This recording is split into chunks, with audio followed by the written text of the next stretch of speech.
Okay. Oh no, I have to drink beer all night. Oh no, I have to talk. drink beer all night. The Responsibly Rowdy Podcast.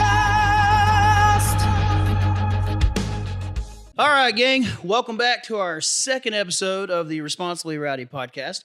I am your host, Stephen Callahan, and I've got our Director of Innovation, Jake Terry, on the couch beside of me. Hello, Jake.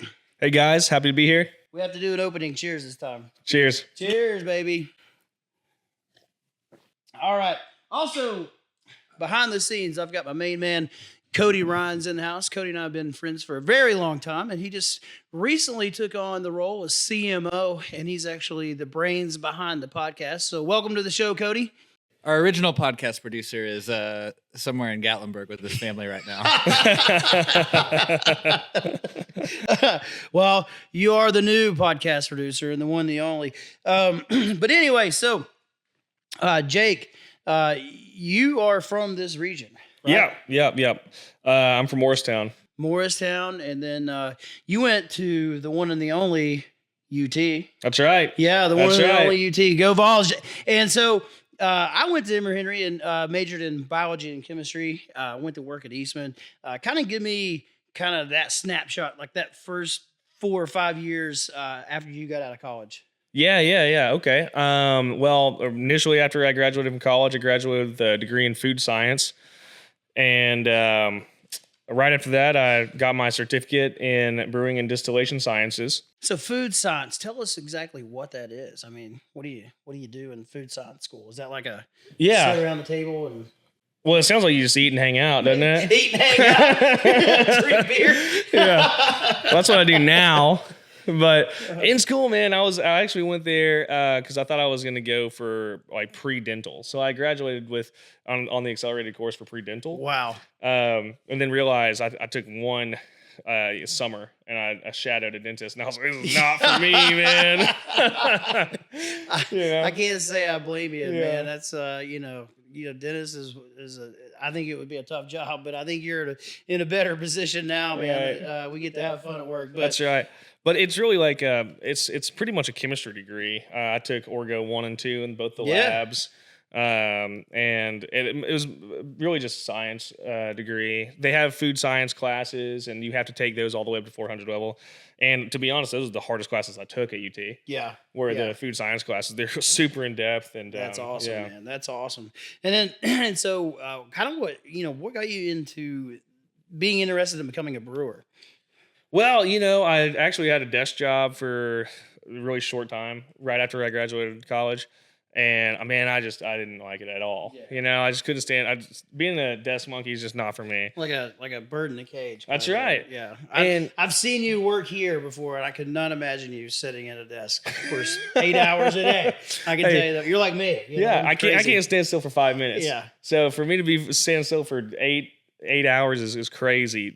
And I in college I used to work at this little tequila joint down on Gay Street in Knoxville called Chivo Taqueria. Well, that sounds terrible. Well, not as good as here. Tequila joint. Tacos and tequila. He was slinging tacos and tequila. And afterwards, we'd always go over to this craft bar called Suttrie's. And I actually saw a sign in Suttrie's High Gravity Tavern for the Brewing and Distillation School. And I thought, man, it's got to be better than what I'm doing right now. Yeah. And you were just recently on a podcast down in Knoxville, right? Yeah. What was the name of that podcast?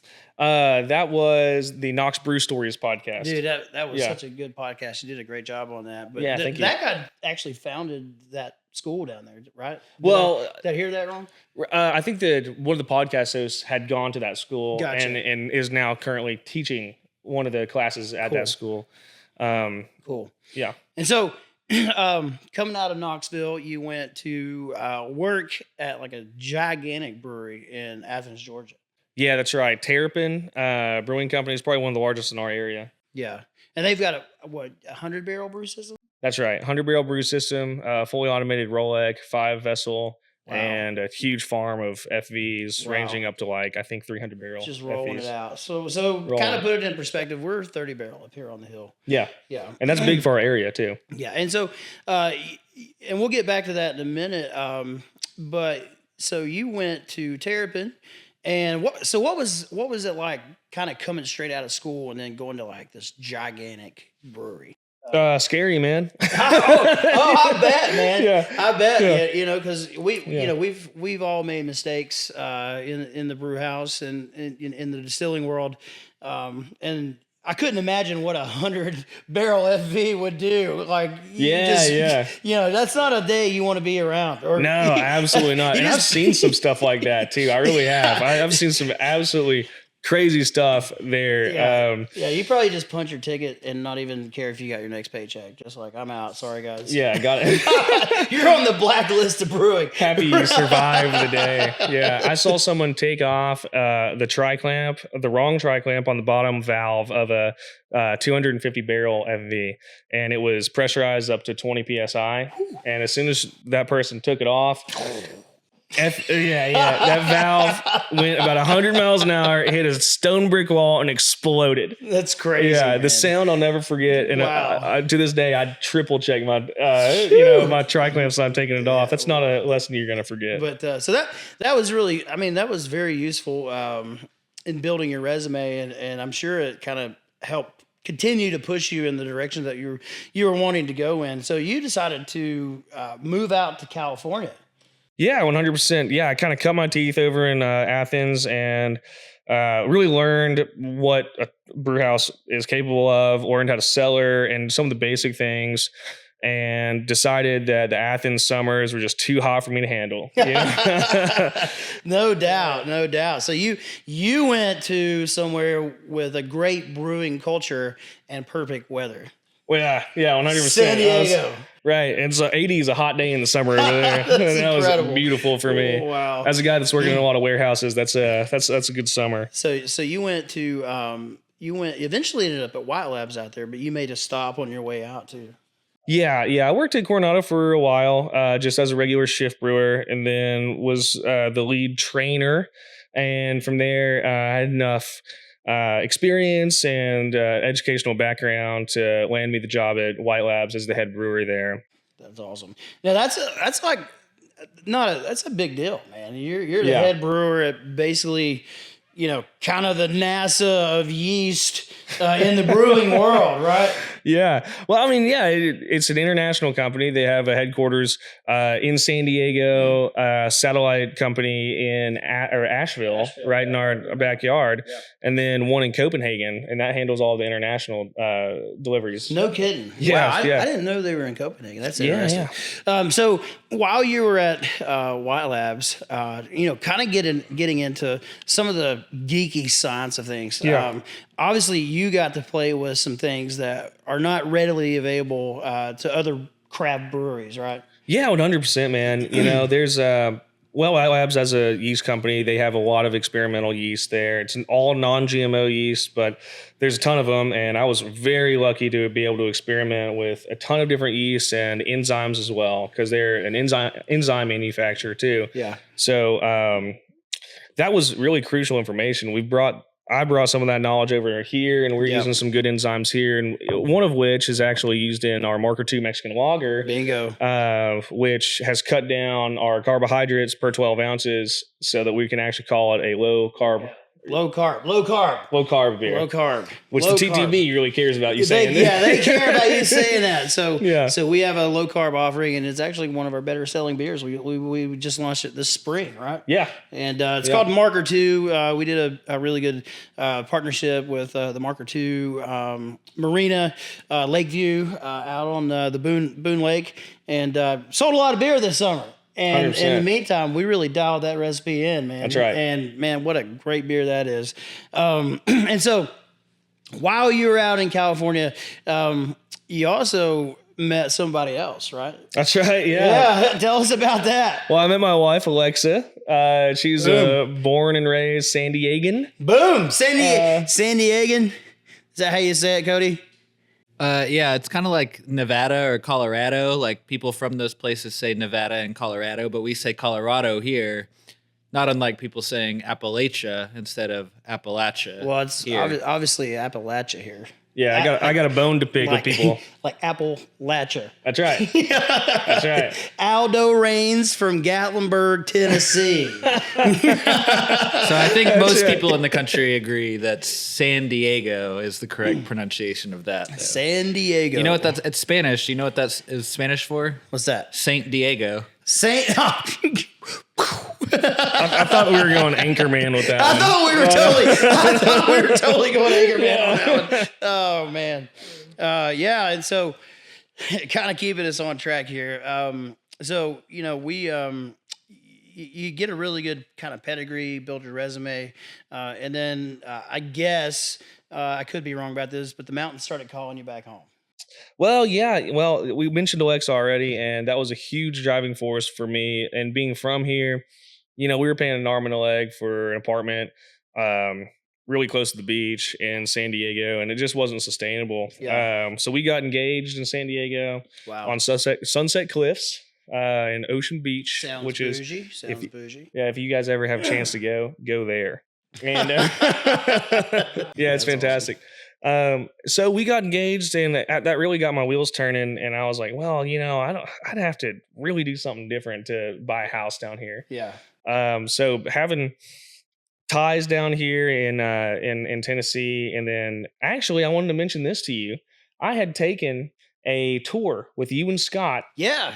About what was that? 3 or 4 years. Like, yeah. It was like 2020 time frame. Yeah. Yeah, because you had just bought. We just got JRH going. Yeah, JRH. Yep. So at that time, my dad was like, "Hey, this company just bought the JRH in Johnson City. We can go down there and tour it." And I was in for Christmas. Yep. So it was around this time of year, and I went down there and met you guys, and I kind of kept up with you guys as you guys are growing.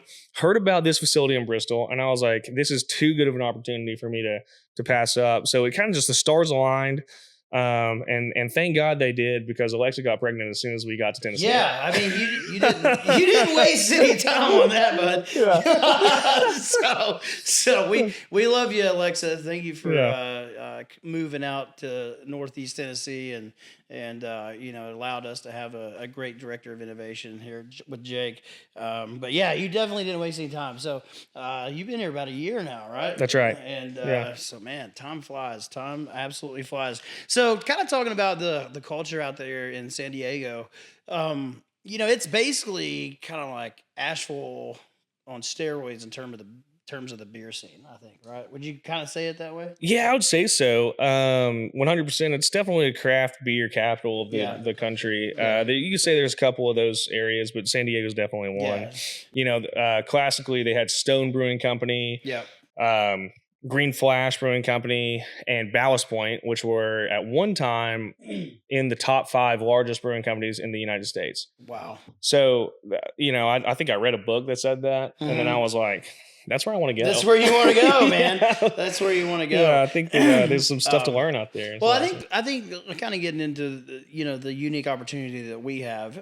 It's really good to be in a very saturated market, I believe, but it's also good to kind of be on the cusp of a saturated market, and especially being situated an hour and some change across from the mountains from Asheville, and then having a couple of cities kind of like Bristol and Johnson City and Kingsport, which definitely have room for growth. And so I think that plays a lot into our favor. Wouldn't you say so? Well, yeah, I think that you chose a fantastic location for this facility. It's Bristol is a great area. You're about halfway in between, give or take, halfway in between Knoxville, which has a pretty good growing beer scene, and Asheville, that has already a grown beer scene. So we've got a lot of region to kind of cultivate as our own, and it's really an exciting thing to do. Absolutely. And I think, kind of getting back to, your ability to kind of push the envelope and some of the techniques and skills that you brought back, and having the relationships with some of the suppliers that you have. And I think it's really going to help us push the needle. We're definitely science-based here. Mm-hmm. We definitely have probably the most advanced dedicated laboratory, sensory deprivation room space that I know of in this area. And so we can really push the needle, and that'll carry over into our distilling as well. Yeah. Yeah, 100%. You know, that's something that we kind of were talking about before is the single malt whiskeys. Yeah. Some of the cool yeast strains that are very experimental that we may be able to use here. Yeah. And really just kind of bring that to fruition is going to be something incredibly exciting in the future. Yeah, absolutely, man. So, we do kind of a fun fact.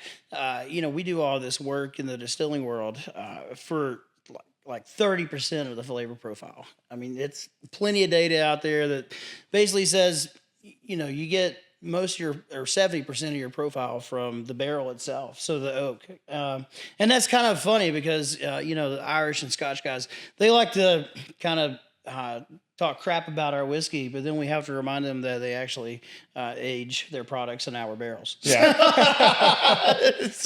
But I'm really excited to have you on board and being here in the Appalachian Highlands. Note Appalachian Highlands, right, Cody? We last name like Callahan. Yeah. In the Appalachian Highlands, it kind of gives us a really unique opportunity to really lean heavily into single malt whiskey and like in a very authentic way. Yeah. And so, they're obviously making single malt whiskey, throughout the entire country, but it gives us a really direct tie. I'm 11 generations from Cork County, Ireland. We've already done the genealogy, and we have some really deep roots here in the area. And it really, having that product, it's not a gimmicky product. It's something that you can make and really kind of tell the story about the people and the culture of Appalachia. So, and those yeast strands that you work with is something that I'm very interested in moving the ball forward down the road with. 100%. Yeah, we were kind of talking, spitballing on a Belgian yeast strain that we got. It's a very exclusive strain that we were able to get our hands on. And I talked personally to some of the suppliers that did have it. And that's something that I'm really looking forward to, is to doing a single malt whiskey strain, 100% derived through Belgian yeast with a very high tolerance for alcohol. Yeah, man. Absolutely. So funny you mentioned that. We were kind of talking about alcohol and stress, and how that kind of compares to our outlook on life. But essentially, if the conditions are not perfect for that strain of yeast, you start throwing off some off flavors, and you do something basically what's called autolysis. Is that? Did I say that right? Autolysis. Autolysis. It autolyzes. Autolysis. You know what that means, Cody? There's a 0% chance that I know what that is. So basically, the yeast gets just really uncomfortable, and you start messing with temperatures and pressures, and then they'll just blow up, and then you basically have this little sack of internal yeast parts that just get exploded out into the media, which is either our mash or your beer. Right. So for you guys, and of course we don't put this into any of our products or anything with autolyzed yeast or anything like that. But with you, you almost have a buffer because you will end up distilling it and then you'll end up putting it into a barrel. For us, that's the last stop, right? So the yeast fermentation is incredibly important for us. Yeah. And an autolyzed yeast is one that you're right. It just explodes, but yeast is really special by kind of consuming a lot of those off flavors. Yeah. So when it explodes different esters. Yeah. It explodes. It creates a much higher pH, which is bad in beer. Yeah. What are esters? What's that? What are esters? Can we get it in a sentence, please? Can you use it in a sentence, please? Well, esters are a chemical component that attribute to things like acetaldehyde, which are which that one specifically is an apple flavor in beer. So it can kind of go fruity or things like that. And esters can be good in some beers. Esters are really great in Belgian beers, like we're talking. That's one of those classically has a banana and clove flavor. So what you have to, that'll be like a phenolic actually flavor, but it is a little bit high in esters. So esters are a compound that's kind of hard to put into a description in beer because it can be good sometimes. It can be really bad in others. And this Mexican lager, if this was an estery guy, then you would taste that immediately and you'd think that's really weird. Yeah. So we actually kind of on that topic, this is where you and I and Danny kind of got to solve a pretty major problem that we had earlier this year. We actually got struck by lightning.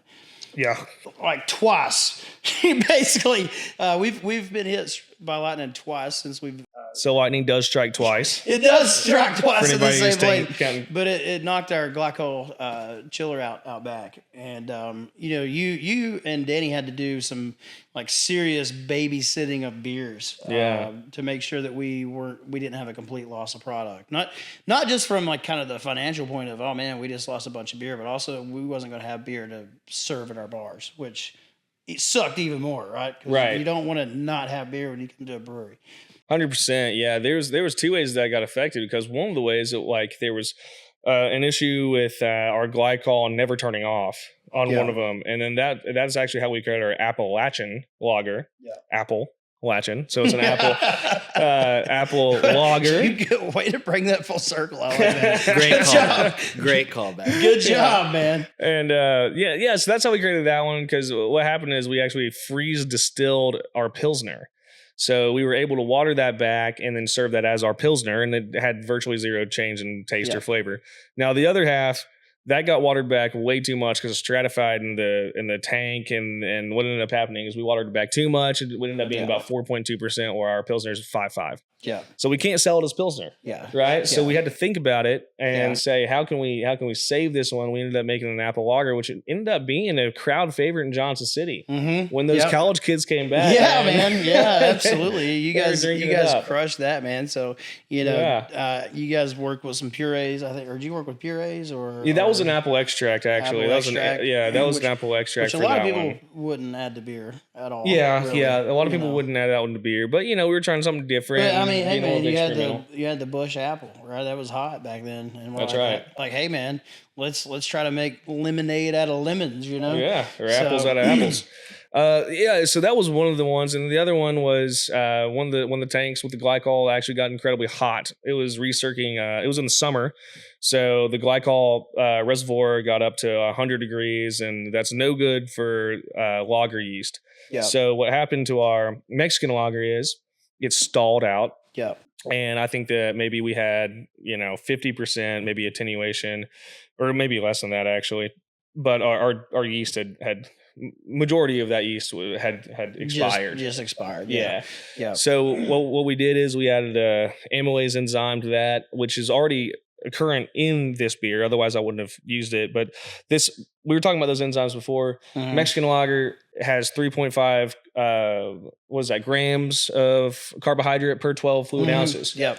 Which is the reason why we're able to call that Yep. a low carbohydrate. Yeah, Low carb. I always want to say calorie. I did that to you earlier. My bad. Yeah, My I always bad. want to say calorie, but it's carb. So because of that, we were able to turn this beer around, and it got down to the perfect specs that we wanted it to, Yep. and had literally zero off flavors. So we saved that beer, and then Yeah. we not only saved the Pilsner, but we created a new beer Yep. out of that Pilsner. There you go. So we kind of came up with a positive. There you go, man. Yeah, good work, man. You guys did a fantastic job on that, and but that was part of this last year has been really intense as far as bringing the facility online, and it's very multifaceted. We have brewing, we have distilling, we've got canning, we got bottling, and that was some major adversity that we had to overcome. And so I think that was great teamwork by everybody on staff. And so you said something a minute ago. I want to go back to this. You said something a minute ago about cold distilling. Yeah. So tell us how that works. Well, it could be good or it could be bad, right? I mean, that's distillation is always good for cleaning a beer. Right. I mean, that's just the letter of the law. There's a beer called an Eisbock, which is freeze distilled. Yep. And that's a style of beer which you brew it and chill it as hard as you can, Yep. and try to get almost all the water out of there. Yep. And alcohol, as you know, freezes Yep. at a different rate than water, so we're able to distill in that way. Yeah. Now the beer that we made with the Appalachian, that was ice distilled, that not entirely on purpose, but that one actually ended up being incredibly clean. Now you got me interested, Cody.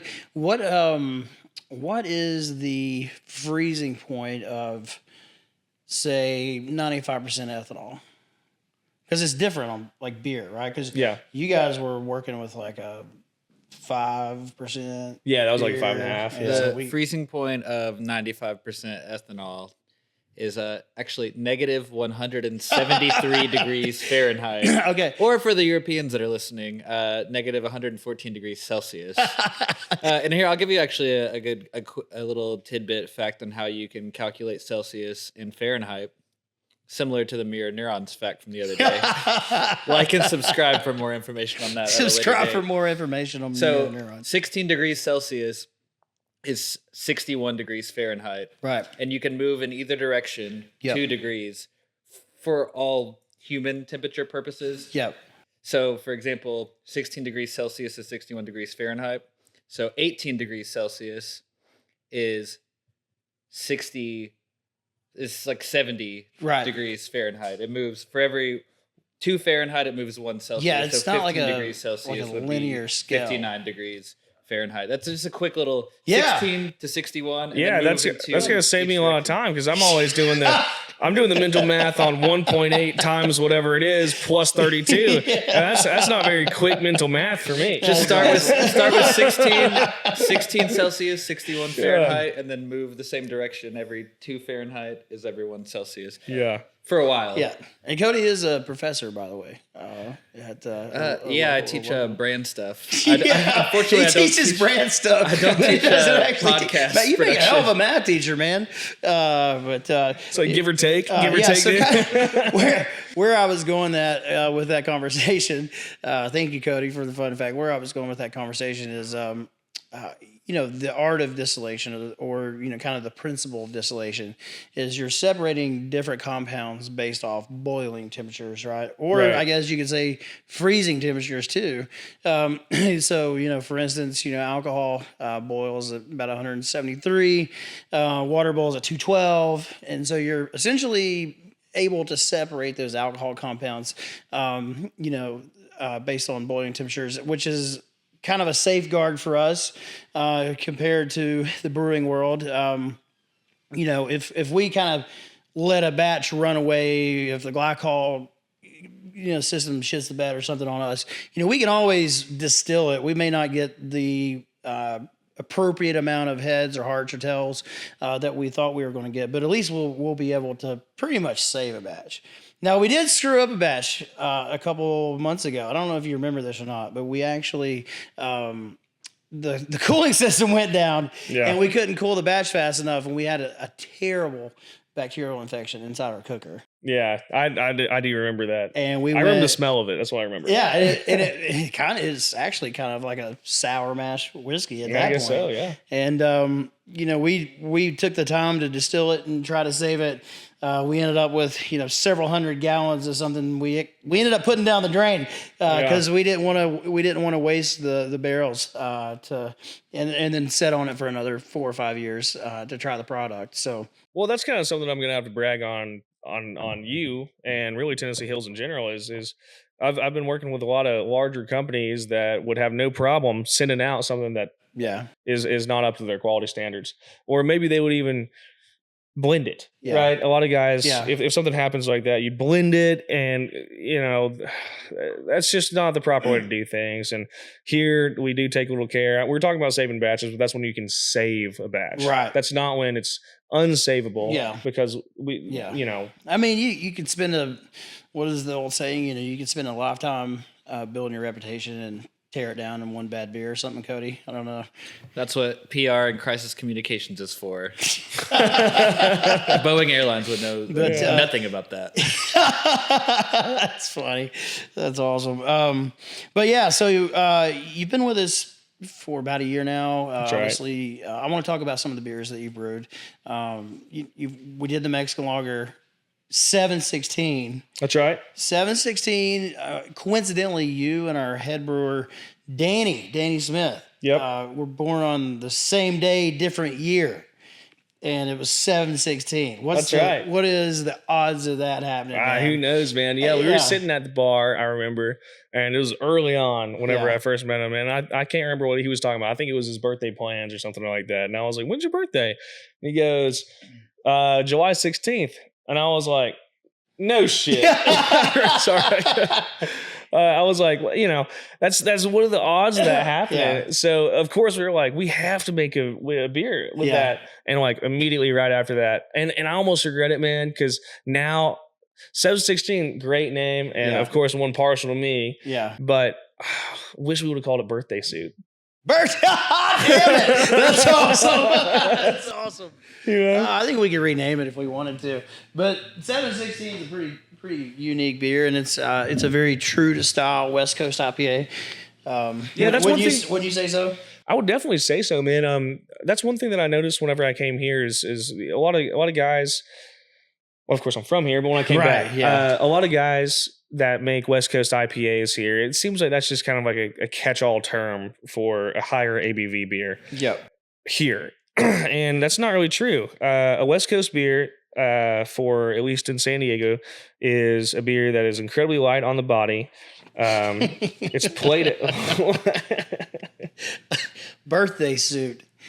Damn it, we missed a golden opportunity. Oh, we did. I love it. What the hell, man? Dude. I know. I thought about that after we released it, and I was like, "Oh, it was right in front of me."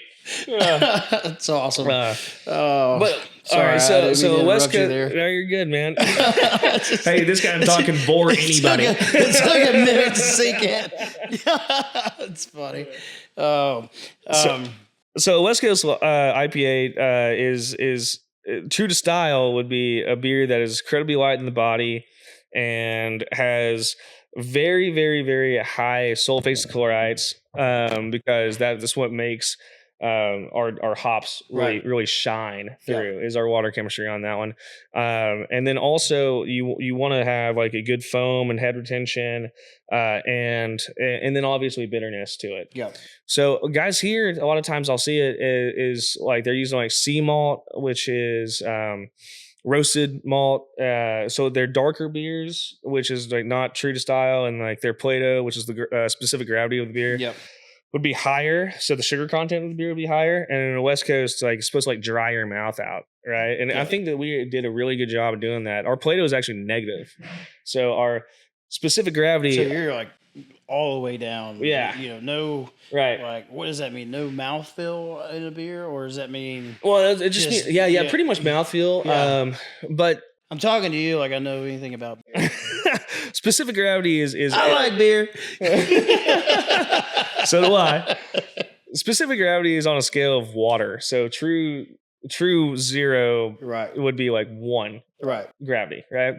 And our beer is under that threshold, which means that our beer has, you know, less body than even water does. Yeah.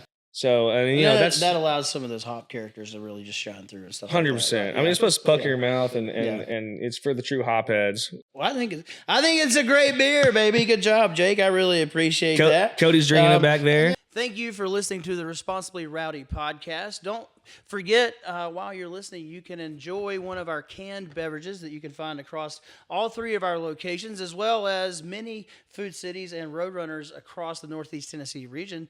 If you're having trouble locating our beverages, you can go to TennesseeHills.com and use the Brew Finder to find our beverages. And Jake, what do we always say? Stay responsibly rowdy. All right, guys, welcome back to the Responsibly Rowdy podcast. Thanks for holding on with us on the break. I'm still here on the couch with Jake Terry. And Jake, we're getting ready to talk about some of the products that we have coming out and down the pipeline over the next couple weeks. Let's go ahead and talk about some of the beers you and Danny have coming out over the next couple weeks, and where you can find those beers too, whether it be Bristol, Johnson City, and or Jonesboro. Yeah, 100%. The one I'm most excited about is it is the Danny's Irish Stout, which we aged in chocolate malt, chocolate single malt barrels. And so that one's really, really cool, and honestly, it's one of the best beers that I think that we've made here in Tennessee Hills so far. Yeah. So that's coming off of the hills too, of the Madeira, ex-Madeira barrel aged stout as well that we have on tap right now. Right. So we're almost through with that, and that happened like that, man. And it just sold out super quick. The Madeira really took off. But what's really cool about both of these, and really all barrel aged beers that we're gonna have on in the future, is the fact that as soon as you guys dump those barrels and then we start our packaging runs with those, we are immediately turning those and then putting beer straight into those barrels.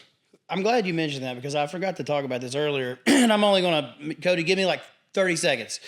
So, we do think that we are the largest brew distillery in the country. Wouldn't you kind of agree with that? We don't know for facts. Cody, can you do your Google search there just to make sure? Well, from everything that we've been able to find online, we are the largest privately owned brew distillery, which is a brewery and distillery under the same roof, which makes us especially unique. Yeah. And we were definitely the first in the state of Tennessee. And kind of getting back on to where Jake was going with that, we have some very unique abilities. And one of them is as soon as we dump a barrel of whiskey, we literally roll it over to the other side of the room and boom, we're filling it full of beer. Yeah, 100%. I'm going to piggyback off of you and say that in the past when I've been brewing and I've really been excited about a barrel aged beer that I want to do, I have to wait for the supplier that I buy it from to send it, which could take X amount of weeks, and then the shipment to actually come in, which would take a couple weeks. And you got to think about things like infections and things like that. Yeah. So these barrels are still wet. I mean, that's pretty special. Dripping wet, baby. Dripping That's what we like. So very unique there. And kind of touching really quickly, too. Give me like 10 seconds, Cody. One of the benefits of actually running a brew distillery is the fact that we use beer. Not that one is more important than the other, but we actually use beer to help cash flow our operations as a whole. So, we do RTDs, ready to drink cocktails. We do canned beer. And so it helps cash flow the business and allows us to really kind of scale as a company. So that's kind of the business side of things. And beer is very important to us. Obviously, we've invested a lot in equipment, but we've also invested a lot in talent. And so really excited to have that beer come out really soon. The Madeira has just went crazy over the last couple weeks. We've got that chocolate single malt barrel-aged Danny's Irish Stout. Nailed it. Coming out, baby. Here. Can I say one more thing about that beer? Yeah, sure. So that beer is really special because the way that we carbonated this beer is only a way that we could do with the special equipment that we have here. And if you guys come and you guys want to have it in the way that we would drink this beer, I would suggest that you ask for a slow pour. Yeah. And what that is if you ever seen a Guinness poured correctly, it is, you kind of see those bubbles come up in an effervescent style, and it just really brings the aroma forward. And the first thing that you're going to do when you pick that beer up is you'll be able to smell it, and it's going to increase the flavor and the taste and the mouthfeel of the beer. So if you guys, if you're a beer nerd like me, ask for a slow pour. I know what I'm going to do as soon as we get done with this thing. Let's go get me a slow pour. Madeira barely sound. Oh, man. Thanks for listening to the Responsibly Rowdy podcast. Remember, folks, when you're listening to the cast, you can be enjoying a glass of Tennessee Hills whiskey to be found at one of our 3 locations in Jonesboro, Johnson City, and Bristol, as well as a wide variety of package stores in the Northeast Tennessee region all the way down to Knoxville. All right, guys, we're going to get back into the responsible or rowdy conversation. And, Jake, I'm actually going to ask you, is it responsible or is it rowdy? Or you ask me, is it responsible or is it rowdy? So hit me with your best shot. I'm going to put you on the spot here. Oh, man. All right, I got one for you. Was it responsible or rowdy when you heard a leak outside and came running to it? A gas leak. That was terrifying. That was terrifying. Yeah, our automation engineer, turned the blow-off valve off, and I basically went running up to a nuclear bomb, and thank God the thing didn't blow up because I would have died. So I think that was responsible and rowdy, So I saved the bacon, but I could have died. I don't know. That one was, that's the epitome of responsibly rowdy, folks. I mean, who else is going to save the day, But that was kind of crazy, man. So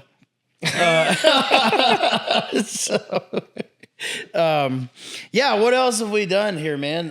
In the last year or so, on the canning line, you know, we were trying for the first time. We're getting ready to do the THC drinks, by the way. Really excited about that. We were calibrating the tunnel pasteurizer. Yeah.